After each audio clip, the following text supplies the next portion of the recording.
Abeni sat in court, her hands trembling, not from fear, but from the finality of it. Across the table, Musa leaned back in his chair, smirking like he had won. He tapped the pen twice before signing the divorce papers with flair, chuckling, "Finally, I'm free from your dead weight." The room went quiet until the judge cleared his throat. "Before we proceed, there's one more financial detail to read." And with each word, Musa's smile cracked. Because Abeni wasn't walking out broke. She was walking out richer than he'd ever be. Abeni met Musa when she was just 22 years old. She was young, full of love, and believed in building a future together. From the moment they started dating, she gave everything to support him. Musa had big dreams of starting his own tech company, and Abeni stood right beside him. She had her own dream too, to start a fashion brand, but she put it aside because she thought helping him succeed was more important. She worked long hours at the bank during the day, came home to cook and clean, and still managed to be his biggest cheerleader. When they couldn't pay the rent, Abeni didn't complain. She quietly sold her jewelry to keep them going. She believed that's what true love looked like. That's what being a partner meant. She thought, if he rises, we rise together. She didn't feel weak for sacrificing. She thought she was doing the right thing. She trusted that all the love, time, and effort she gave would one day come back to her. What she didn't know was that while she was lifting him, Musa was slowly forgetting who helped him climb. But even then, Abeni kept her eyes open. She stayed quiet. She watched. She remembered everything. When Musa's app became successful, everything in his life changed. News channels started calling him for interviews. He was invited to big conferences. Money came in fast, and people began treating him like a star. But as his world grew bigger, Abeni's presence in it became smaller. The man who once held her hand in public now walked ahead of her like she didn't exist. He stopped calling her his wife. At parties, he introduced her as someone who just helps around. People didn't know she had once stayed up late, helping him build that dream. They didn't know she had given up everything for him.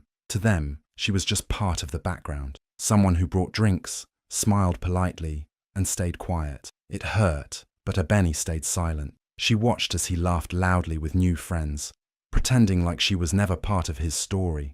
And then, one evening, she heard him say something that cut deeper than anything before. In front of a group of his friends, Musa laughed and said, "Abeni." She was just a phase. They all laughed with him. No one looked at her face. No one saw the pain in her eyes. She stood there, holding a tray of snacks, feeling smaller than ever. It was like she had become invisible. The man she loved, the one she had believed in, now acted like she was just someone passing through his life, someone he had outgrown. He didn't see the woman who had been with him when he had nothing. He didn't see her sacrifices, her strength, or her love. He only saw her as someone who no longer fit in his new world. But Abeni didn't scream. She didn't cry in front of them. She simply took it all in. Every word, every laugh, every moment he made her feel like she was nothing. She stood still, but inside, something had started to change. Her heart was breaking, yes, but behind that pain, a quiet fire was starting to burn. And even though Musa couldn't see it yet, Abeni was slowly waking up. She was remembering who she was before she gave everything up for him. And this time, she wasn't going to disappear. One night, Abeni couldn't sleep. Musa had come home late again and gone straight to the living room to make a phone call. She didn't mean to listen, but his voice was loud. Something in his tone made her stop in the hallway and listen closely. She heard him laughing with someone on the phone, one of his close friends, someone who used to visit when they were still struggling. But what Musa said next made her whole body freeze. He laughed again and said, "Abeni, please. She's sweet, but I deserve better now. A woman who matches my level." For a moment, Abeni stood still. She held her breath. Her heart didn't break loudly. It cracked in complete silence. She waited to feel the tears, to fall apart, to scream. But none of that happened. She just stood there, feeling like a ghost in her own home. Then slowly, she turned around and walked to the small room that used to be her little creative space. It had been 6 years since she last opened the laptop sitting in the corner. 6 years since she gave up her dream of becoming a fashion designer. 6 years since she put Musa first in everything. That night, she dusted it off and turned it on. She searched through the old folders until she found the one that still had her name in it. Dream Designs by Abeni. She clicked it open, and her old sketches appeared. Bright colors, bold shapes, beautiful ideas. Her past looked back at her, untouched, waiting, and for the first time in a long time, she allowed herself to smile. Not a smile of happiness, but one of quiet power. That folder was her, the real her, the one who had dreams before being told to dim them, the one who believed in her own hands before she started using them only to serve others. She didn't say anything to Musa that night. She didn't tell him she had heard everything. She just stayed calm, knowing something inside her had changed forever. If he thought she wasn't enough, that was fine. She wasn't going to argue. She wasn't going to cry. She was going to rise. Not to prove him wrong, but to remind herself that she had always been more than someone's phase. And while Musa laughed with his friends, thinking she was still in the shadows, Abeni was already stepping back into her light. For the next 18 months, Abeni lived two lives. During the day, she stayed quiet, did her usual tasks, and acted like everything was normal.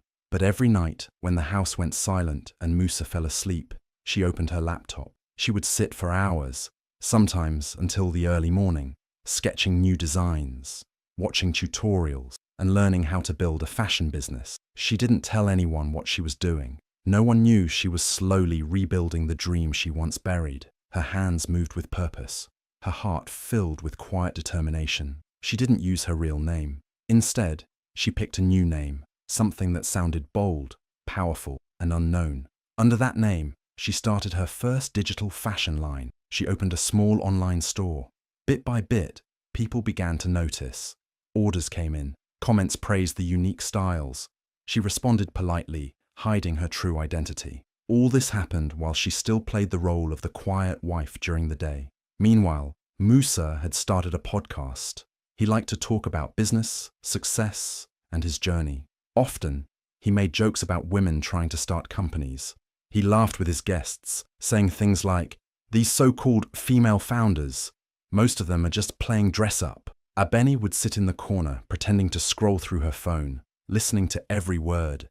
He didn't know the woman he was mocking was sitting just a few feet away, quietly building something bigger than he could ever imagine. Sometimes his words hurt, but she used that pain as fuel. Each time he looked down on women like her, she worked harder. She knew she couldn't stop. Not now. She wasn't building a brand just to get revenge. She was building to prove to herself that she still had value, that her voice still mattered. And the best part? He had no idea. Every time Musa walked past her without noticing, every time he laughed at his own jokes on the podcast, Abeni kept her calm. She didn't need him to see her. Not yet. Because soon, the world would. And when that day came, it wouldn't be loud. It would be silent, just like how she had started. But this time, the silence would speak louder than all of Musa's words. One afternoon, Abeni decided to surprise Musa by bringing him lunch at his office. It was something she used to do often in the early days, just to show love and support. She packed his favorite meal, took a cab, and walked into the building with a small smile, hoping maybe they could have a quiet lunch together. But when she arrived at his office, Musa wasn't there. Instead, his secretary was sitting at the desk.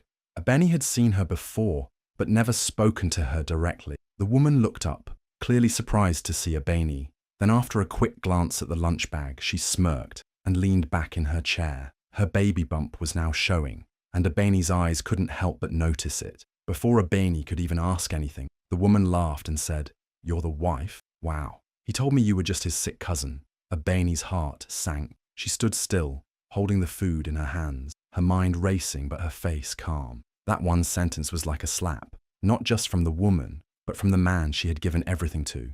All the long nights, the sacrifices, the love. And this was what he gave her in return. Lies, betrayal. And now, a baby with another woman who didn't even know the truth about who Abeni really was. But even in that moment, Abeni didn't raise her voice. She didn't cry or argue.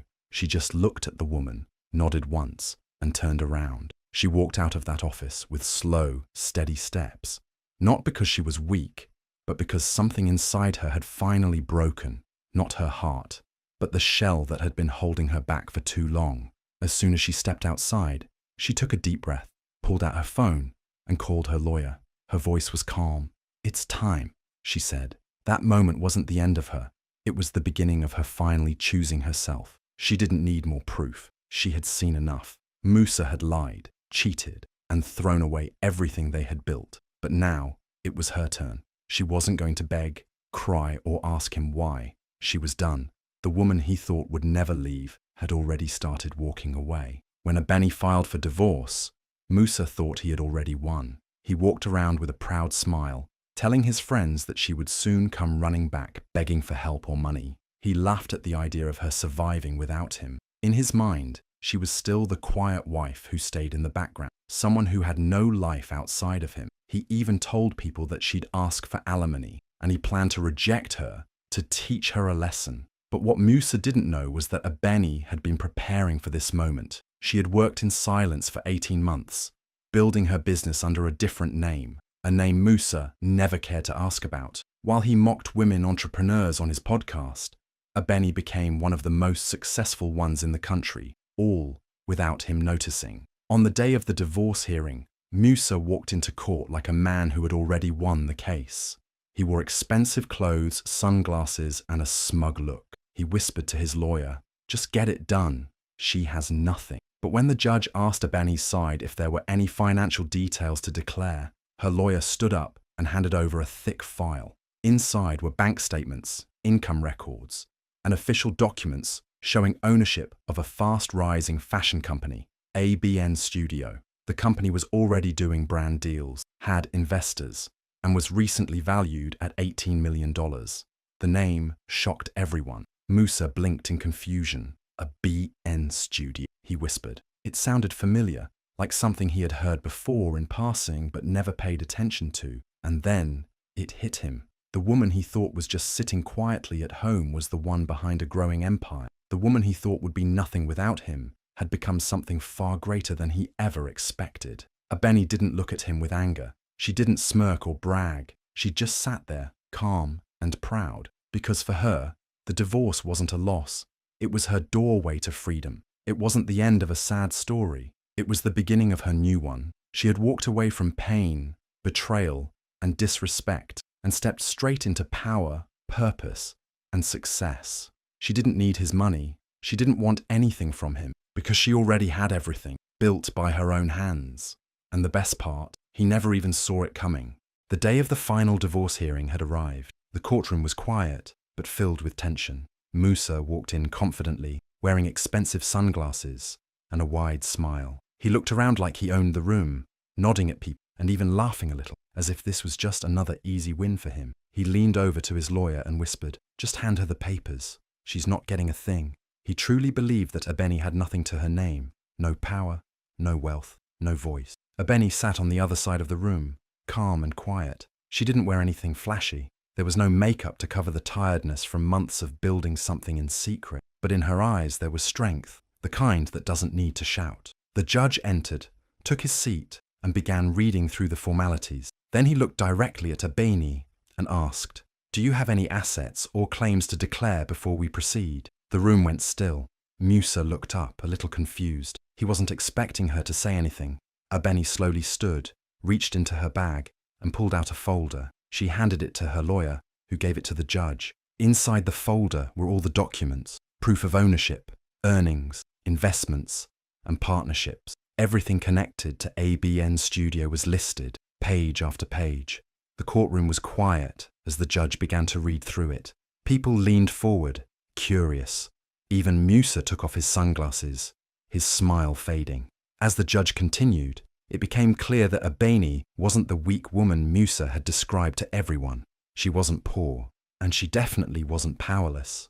She was the owner of a fast-growing fashion company, one that was already working with international brands and investors. The numbers were impressive. The paperwork was solid, and the look on Musa's face said it all. Shock, disbelief, and a bit of fear. For Ebony, that courtroom wasn't just a legal place. It became her stage, not because she wanted to embarrass Musa, but because it was the first time her truth was finally spoken out loud. She didn't raise her voice. She didn't argue. She simply let the truth speak for itself. And it did, louder than anything Musa had said about her. She had walked in as the woman he once tried to silence, but now she stood tall as the woman the entire room had to respect. As the judge continued reading the documents Ebony had submitted, The entire courtroom became silent. The judge listed earnings, international brand deal, and future expansion plans tied to a fashion company called ABN Studio. Every sentence made the room feel heavier, and Musa's expression started to change.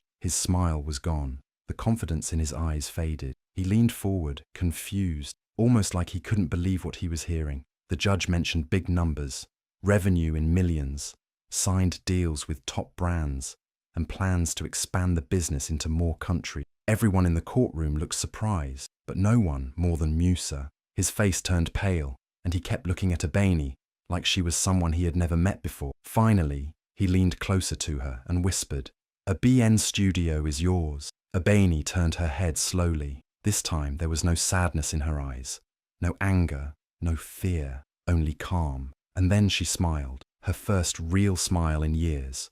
A smile that came not from revenge, but from finally standing in her truth. She looked at him and said softly, "It always was. You just never asked." That moment hit him harder than anything else. For years, she had been beside him, silent, invisible, forgotten. But the whole time, she had been building something powerful. And the worst part? He never once noticed. He never asked her what she was working on, never cared about her dreams, never believed she could do something on her own. Now, in front of everyone, he had to sit and listen to the success story of the woman he had laughed at, ignored, and betrayed. He realized too late that she wasn't just his quiet wife. She was a force, and she didn't need his name or his money to become something great. She had done it all on her own, quietly, smartly, and without him. Musa sat back in his chair, stunned, speechless. Abeni didn't look back again. She didn't need to. Her words had said enough. She had always been the real strength in the story. He just never saw it. Now, the world did, and it was his turn to feel what it was like to be invisible. After everything came out in court, Abeni had the chance to take a lot from Musa. She could have asked for the house.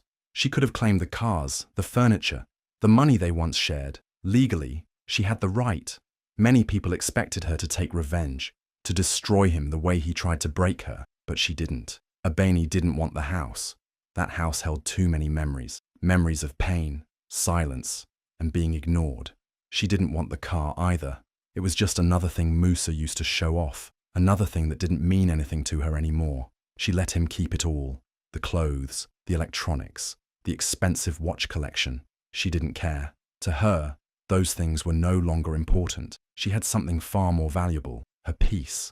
What Abeni took with her was not material. She walked out of that courtroom with her dignity still intact. She had held her head high the entire time. She never screamed, never cursed, never tried to embarrass him. She stayed graceful, and that grace made her more powerful than any revenge ever could. More than that, she walked out with her empire. ABN Studio was hers, a business she built with her own hand, in silence, from the ground up. It was growing fast, loved by customers, and respected by brands. And now the world knew who was behind it. She didn't need his name. She had made her own.